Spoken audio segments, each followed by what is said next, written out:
ओम श्री परमात्मने नमः।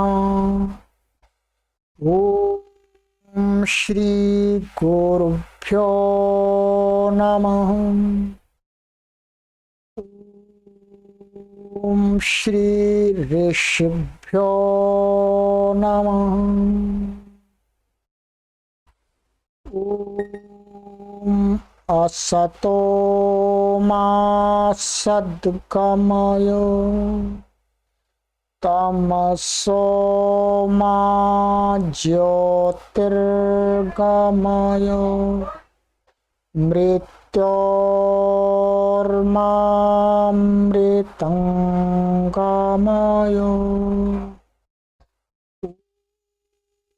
शांति शांति शांति।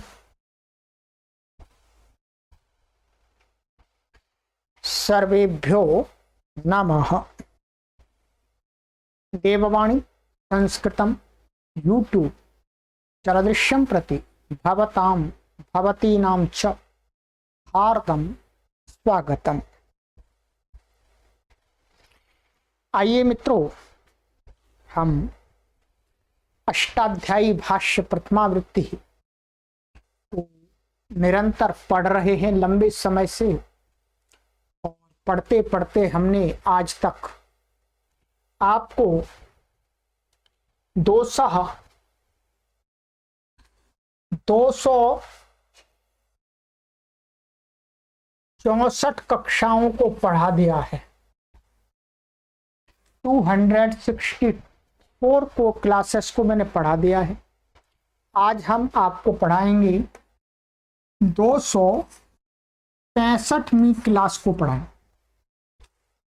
ध्यान दीजिएगा, आप समझ रहे होंगे कि कितने समय से ये पाठ चल रहा है, निरंतर चल रहा है। 264 क्लास को हमने पढ़ लिया, और इस श्रृंखला में पूरा हमें जो महर्षि पाणिनि का व्याकरण शास्त्र है उसको पढ़ाना है। अभी यात्रा बहुत लंबी चलेगी मित्रों, घबराना नहीं है, निराश नहीं होना है। ये यात्रा ही बहुत लंबी है, परंतु इस यात्रा को पूर्ण करने पर जो लाभ मिलता है, जो प्राप्ति होती है, वो अनिर्वचनीय है। उसको हम शब्दों के माध्यम से नहीं किसी को बता सकते। मित्रों, जितनी भी कक्षाएं मैंने आपको पढ़ाई, ध्यान देंगे, 264 कक्षाओं को पढ़ा दिया। अभी आगे बहुत सारी कक्षाएं पढ़ाई जानी है। ये लगभग 1500 वीडियोज की ये सीरीज बनेगी। कितनी? 1500, लगभग 1500। आप समझ सकते हैं कि ये कितना बड़ा कोर्स होगा। इस काम को क्या सरकार कर रही है? किसी भी प्रदेश की सरकार या कोई भी बड़ा सा बड़ा इंस्टीट्यूट, विद्यालय, विश्वविद्यालय, कॉलेजेस क्या इस कार्य को कर रहे हैं? यदि कर रहे हैं तो आप हमारे संज्ञान में अवश्य लाएं,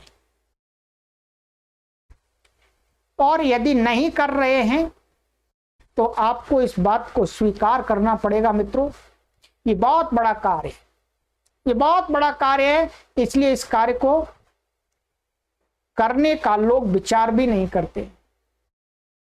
परंतु मित्रों, ध्यान देंगे, आपके सहयोग से, आपके अपार प्रेम से,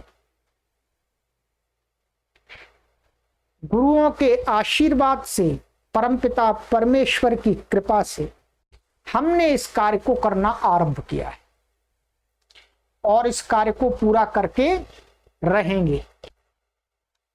बस आप अपना प्रेम देते रहिएगा, अपना सहयोग देते रहिएगा, और इस ऋषियों के ज्ञान की ज्वाला को, इस ऋषियों के ज्ञान की अग्नि को संपूर्ण विश्व में प्रचारित और प्रसारित कर दीजिएगा, शेयर शेयर शेयर करते रहिए। कोई मना ही नहीं है, हम मना नहीं करते आप शेयर मत कीजिए, आपको खूब शेयर कीजिएगा, दिन भर शेयर कीजिएगा, क्योंकि अच्छी चीज को तो शेयर करना ही चाहिए। कोई गलत चीज होती तो हम मना भी करते आपको, ये तो अच्छी चीज है, ऋषियों की विद्या है और संसार के सबसे बड़े वैयाकरण की विद्या है ये, महर्षि पाणिनि जी की, बताइएगा। तो हम तो कहेंगे आप शेयर कीजिएगा, आप भी शेयर कीजिएगा। मित्रों, इन सभी कक्षाओं को जो पढ़ा दी गई और आगे पढ़ाई जाएंगी, इन सभी कक्षाओं को आप 2 प्लेटफॉर्म पर पढ़ सकते हैं, जब चाहें तब।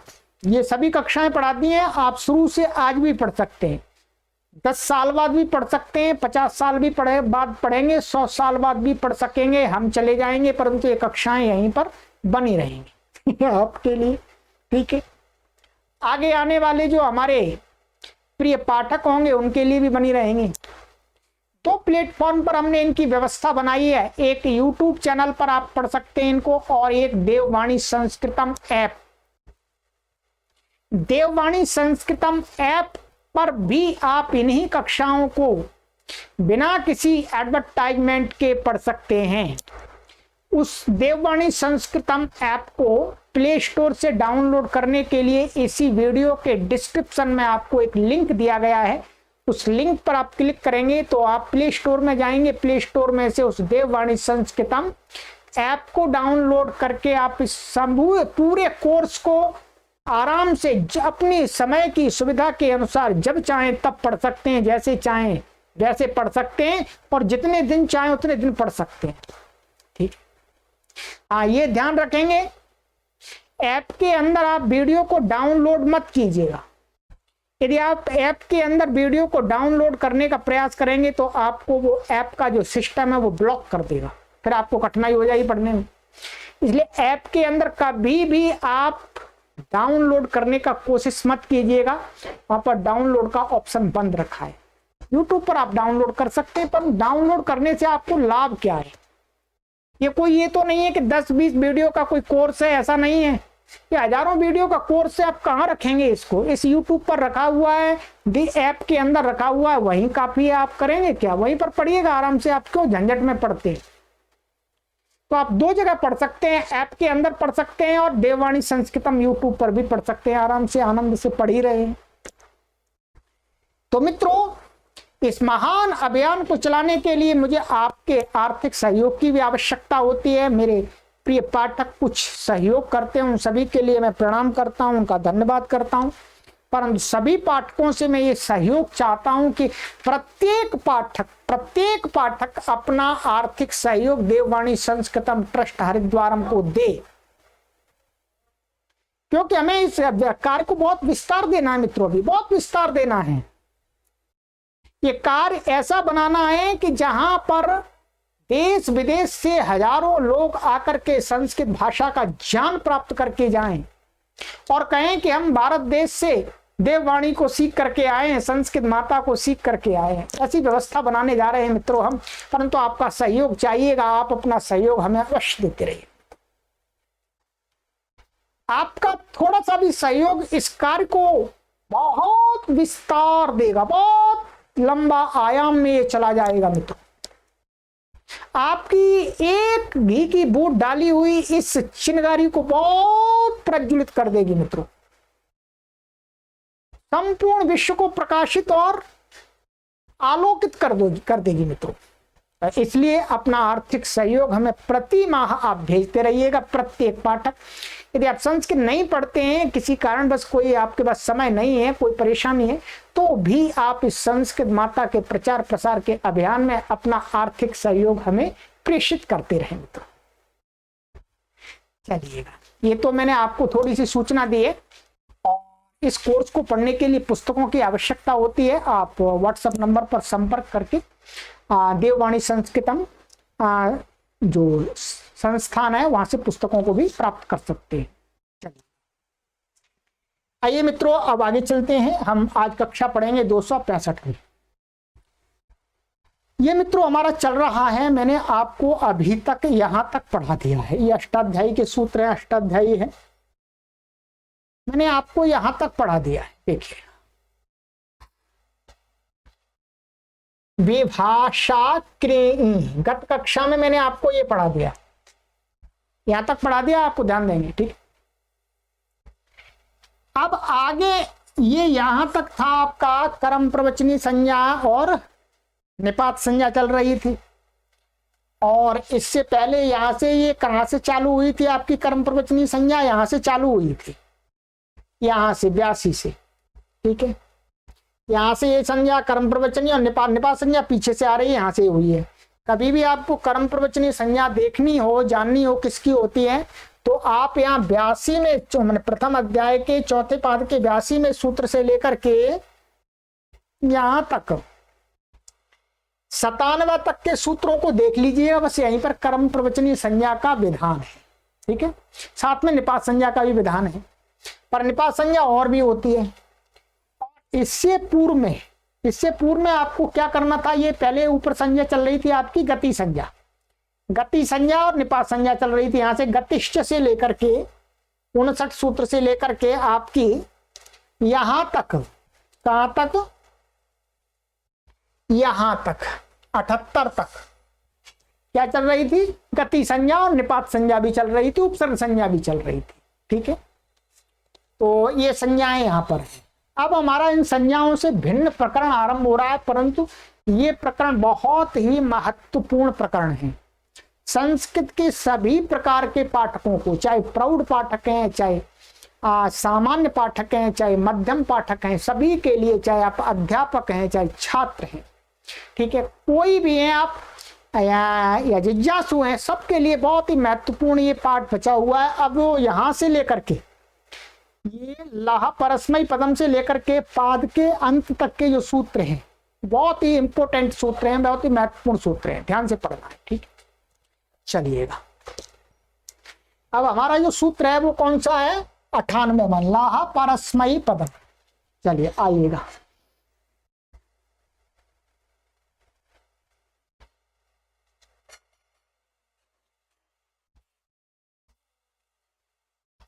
ल प्रकरण, इसको ल प्रकरण बोलते हैं। अभी धीरे धीरे आपको सारी चीजें क्लियर हो जाएंगी, ठीक है। बोलिएगा, लाह परस्मयी पदम,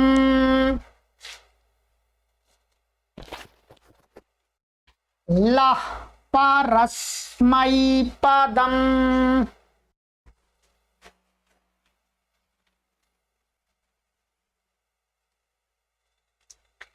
पदच्छेद है इसका, लाह षष्ठी विभक्ति एक वचनांतम, परस्मयी पदम प्रथमा विभक्ति एक वचनांतम। अर्थ, लादेशाः परस्मयी पद संज्ञकाः भवन्ति।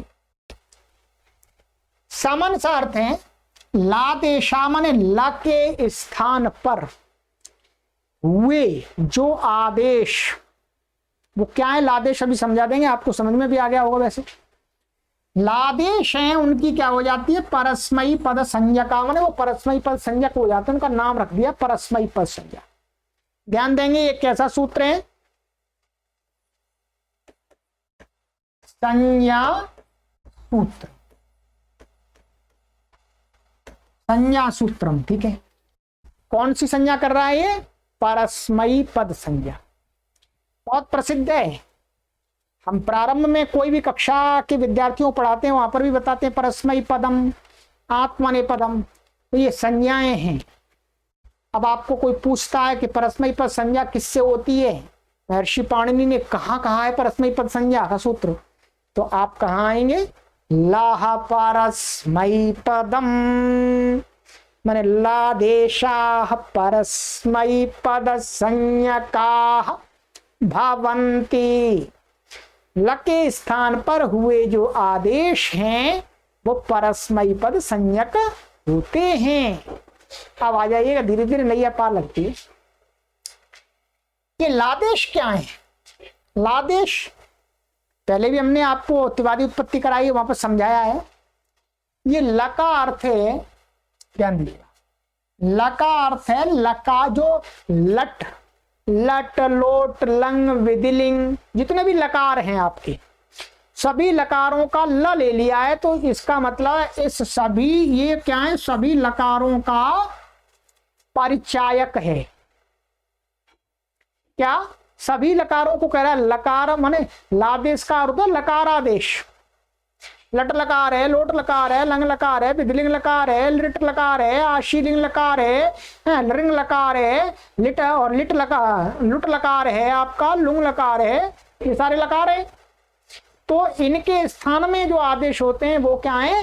लादेशाः। ठीक है, आइएगा और बताते हैं, और बताते हैं लादेश क्या क्या है। एक सूत्र है,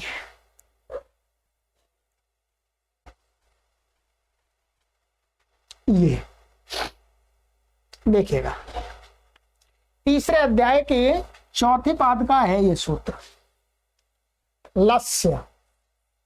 क्या सूत्र है ये? लस्य। यहां पर भी ला लिया है, ला, वही ला कह रहे हैं वहां, 3 4 77। यहां पर क्या है? लकार मात्र से ग्रहणम भवती, लकार ल से क्या है? लट, लिट, लुट, लेट, लोट, लंग, लिंग, लुंग, लृंग इत्तेते दशलकारा। ये दशलकार हैं। और ये 11वां लकार आशीलिंग माने विधिलिंग का ही वो भेद है, लिंग का ही भेद होता है, यहाँ पर अलग से नहीं है। ये लिंग 2 प्रकार का होता है, एक विधिलिंग होता है, एक आशीलिंग होता है। ठीक है, तो 11 हो जाते हैं। वैसे लकार मुख्य रूप से 10 ही है। ये वाला जो लेट लकार होता है ये वेद के अंदर प्रयोग होता है, ये लौकिक भाषा के अंदर प्रयोग नहीं होता है। और ये जो दूसरे बाकी के लकार है वेद और लोक में दोनों जगह धड़ल्ले से प्रयोग होते हैं प्रभु का नाम लेकर के। ठीक है, चलिएगा। तो ये लकार मान लस्य कहा है कि इनका जो, इन लकारों के स्थान में जो आदेश करते हैं वो सारे प्रत्यय, इनके स्थान में कौन कौन से प्रत्यय आदेश होते हैं ये भी मैं आपको इसमें बता दूंगा पूरा। ठीक है, थोड़ा धैर्य से सुनते रहिएगा, आपको पूरा एकदम बारीकी से एक चीज समझानी है मुझे। ठीक है, तो लस्य, इस लस्य के स्थान में क्या होता है? एक तो ये प्रत्यय है, ध्यान दीजिएगा। तो लादेश मन लकार के स्थान में कौन से प्रत्यय होते हैं? ये प्रत्यय होते हैं 18 प्रत्यय। एक तो ध्यान दीजिए कौन से, ये 18 प्रत्यय है। तिप, तस, झी, सिप, थस, था, मिव, वस, मस, ता, ताम, झा, थास, आथाम, ध्वम, एड, वही, महिम। ये सूत्र है पूरा, इसमें 18 प्रत्यय आप देख लीजिएगा। तिप, तस, झी, सिप, थस, था, मिप, वस, मस। अभी बता देंगे ये 9 है। और ता, आताम, झ, थास, आथाम, ध्वम, इट, वही, महिम, ये 9 है। 9 ये हो गए, 18 हो गए। इत्तेते अष्टादश आदेशा। लस्य लकार से स्थाने भवन्ति, लकार के स्थान में होते हैं। एक तो 18 प्रत्यय ये हैं लादेश। ठीक है, लादेश ये है। इसके अलावा कुछ प्रत्यय और है। ठीक है, कुछ प्रत्यय और है। आइएगा अब हम सूत्र पर चलते हैं, पहले वहां पर थोड़ा देख लेते हैं, फिर बाद में आगे पढ़ेंगे। देखिएगा, एक ये सूत्र है और एक ये सूत्र है। ठीक है, दोनों सूत्र मिलकर के ये एक निर्णय देंगे कि किसकी परस्मैपद संज्ञा होती है, किसकी आत्मनेपद संज्ञा होती है। 2 संज्ञाएं हैं, दोनों संज्ञा सूत्र यही हैं। ठीक है, यहाँ पर हम गुरुजी की हिंदी पढ़ लेते हैं तो आपको और सहायता मिल जाएगी। वैसे मैंने आपको समझा दिया है पूरा, और समझ में गुरुओं की बात अच्छी प्रकार से समझ में आ जाती है। आइए, लादेश माने परस्मैपद संज्ञक होते हैं। सूत्र में लाह पद में आदेश की अपेक्षा से षष्ठी है, षष्ठी स्थानीय होगा, षष्ठी स्थान के अकॉर्डिंग। लस्य, सो लस्य मैंने 3 4 77 ये मैंने बता दिया। से लकारों के स्थान में जो तिप्तस सूत्र से आदेश होते हैं वे लिए गए हैं। ठीक है, और इसके अलावा और भी आदेश हैं लकार के स्थान में। लट लकार के स्थान में क्या होता है? क्षत्रिय और शानच आदेश भी होते हैं। जैसे तिप्तस जी होते हैं वैसे क्षत्रिय और शानच भी होते हैं। ठीक है। क्षत्रिय और शानच होते हैं, वे भी लादेशी हैं। तो शानच जो इसमें क्षत्रिय और शानच में है, जो शानच है उसकी तो आगे आत्मनेपद संज्ञा कहेंगे। बचा हुआ क्या हो गया, क्षत्रिय की यहां पर अस्मैपद संज्ञा हो गई। एक पशुश्चय सूत्र 3-2-107, ये भी बताऊंगा मैं आपको। इससे क्या है, लिट के स्थान में, लिट जो लिट है उसके स्थान में पशु आदेश होता है, तो ये भी लादेश हो गए। तो लादेश हुआ, सो वह भी लादेश है, अतः परस्मयी पद संज्ञक हो गया। परस्मयी पद संज्ञा होने से यह प्रत्यय परस्मयी पदी धातुओं से ही होंगे, यह भी बात करेंगे। जो परस्मयी पद प्रत्यय होते हैं वो परस्मयी पदी धातुओं से होते हैं, जो आत्मनेपद प्रत्यय होते हैं वो आत्मनेपदी धातुओं से होते हैं। ठीक है, अब देखिएगा, अब यहां पर देखेंगे आप, ये क्या है, जो 18 प्रत्यय थे, 18, उन 18 की ये पहले सूत्र क्या करता है, पूरे की परस्मयी पद संज्ञा कर देता है 18 की। परंतु 18 में से कुछ प्रत्ययों को, जो आगे वाला सूत्र अभी हम पढ़ेंगे, कि उसमें जो 9 प्रत्यय तंग तंग तंग प्रत्यार ले लिया, ता आताम झा थास आथाम ध्वम इट वही महिम, ये 9 प्रत्यय ले लिए। इन 9 प्रत्ययों की क्या कही परस्मयी पद संज्ञा नहीं होती है, इनकी होती है आत्मनेपद संज्ञा। और एक ये शानच है, शानच और कानच 2 प्रत्यय उनकी होती है। ठीक है, तो ये उसमें कट जाएंगे, माने अपवाद अपवाद उत्सर्ग। क्या, ये आपको मैं पहले ही बताया था, 2 प्रकार के सूत्र यहाँ पर होते हैं, सूत्र कई प्रकार के होते हैं। ये कैसा सूत्र है, उत्सर्ग। उत्सर्ग का अर्थ होता है सामान्य। ठीक है, उत्सर्ग का अर्थ होता है सामान्य सूत्र, ये सामान्य सूत्र है। नीचे वाला सूत्र क्या है, अपवाद सूत्र। ये क्या है, अपवाद।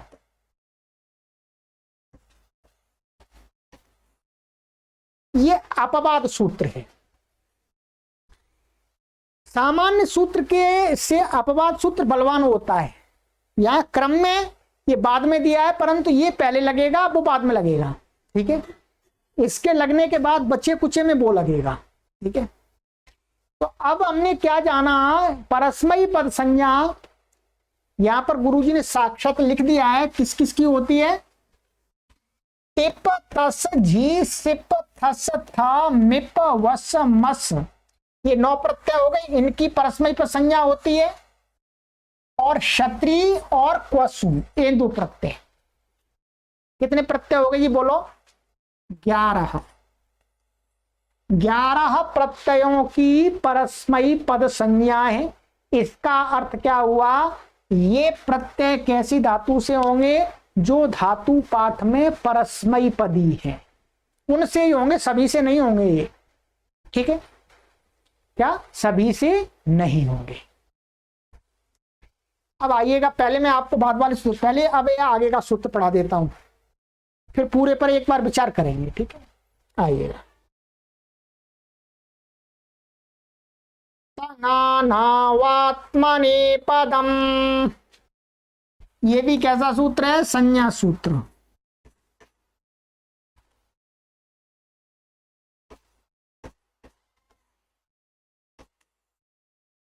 क्या है, संज्ञा सूत्र, संज्ञा सूत्र है। तनानौ प्रथमा विभक्ति द्विवचनांतम, आत्मनेपदम प्रथमा विभक्ति एक वचनांतम।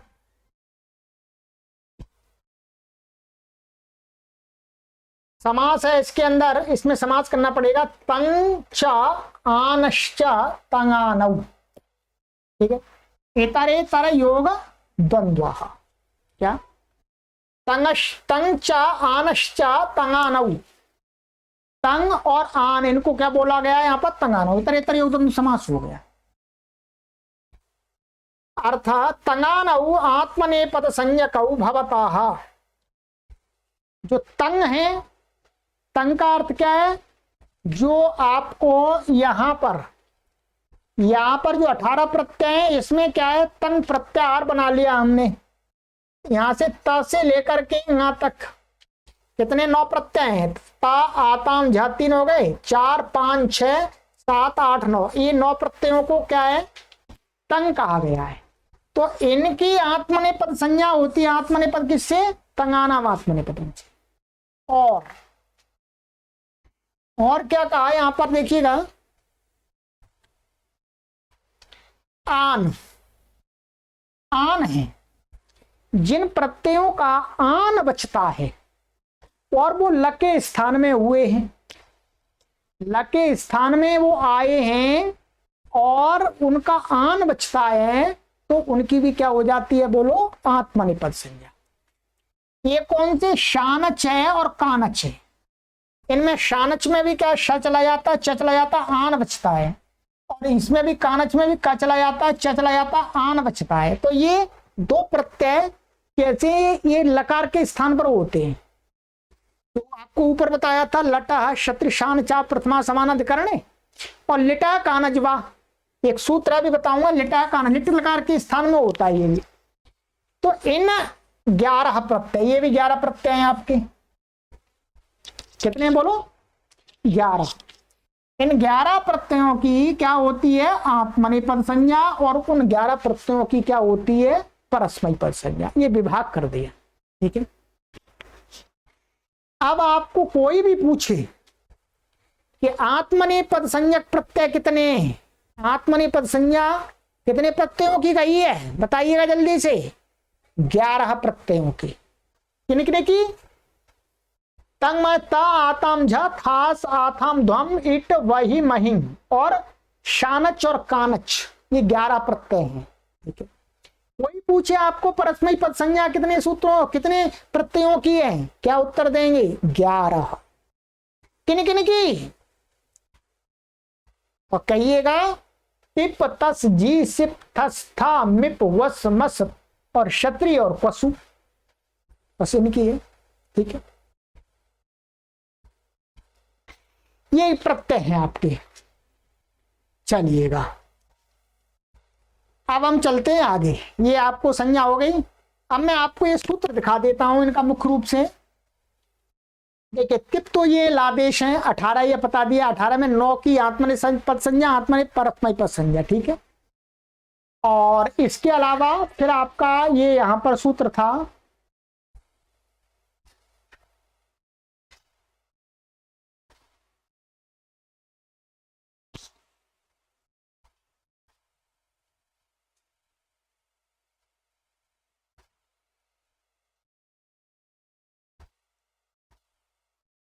ये है लट्टा क्षत्रि शान चाव प्रथमा समानाधिकरण। इस सूत्र से 2 प्रत्यय होते हैं, क्षत्रि और शानच, ठीक है। शानच की आत्मनेपद संज्ञा है, क्षत्रि की परस्मैपद संज्ञा है, ठीक है, ध्यान रखेंगे।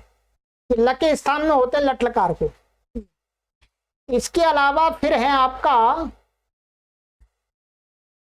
ये लिटा कानजवा, जो कानच बताया था, लिट लकार को विकल्प करे कानच, जो कानच होता है, ये कानच कानच है वास्तव में, ठीक है। ये तो ये इसका भी, इसकी क्या होती है, आत्मनेपद संज्ञा, क्योंकि आन बचता है इसका, ठीक है। और वसुश्च, ये भी लकार के स्थान में होता है, वो भी लिट, और ये भी लिट के स्थान में होता है लकार के। तो ये क्वसु प्रत्यय है, क्या है, क्वसु, आदेश में उसको हो जाता है। तो ये क्वसु की भी क्या हो जाती है, परस्मैपद संज्ञा, छुट्टी। अब आत्मनेपद संज्ञा परस्मैपद संज्ञा के जो कार्य हैं वो आगे आपको आ जाएंगे, ठीक है। पर ये आप ध्यान रखेंगे कि केवल आपको आत्मनेपद संज्ञा 11 की, परस्मैपद संज्ञा 11 की आपको समझनी, ठीक है। ये दोनों सूत्र आपके आज क्लियर होने चाहिए, ठीक है। लाहा परस्मैपदम और तंगाना बात्मनेपदम। अब इसके आगे फिर आपका नया प्रकरण चलेगा आपका, ठीक है। अभी आगे दूसरी संज्ञाएं, तो आप ये आज मैंने आपको दोनों संज्ञाएं पढ़ा दी हैं, परस्मैपद संज्ञा और आत्मनेपद संज्ञा, ठीक है। अब आगे की कक्षा में मिलेंगे मित्रों, ठीक है। और आप सभी से मेरा विनम्र निवेदन यही रहता है कि आप प्रति माह इस संस्थान का सहयोग करें जिससे मुझे कार्य करने में सुविधा हो, मैं निर्बाध रूप से इस कार्य को आगे बढ़ा सकूं। चलिएगा मित्रों, आगे की कक्षा में मिलते हैं। आज इतना ही करते हैं। सर्वेभ्यो नमः।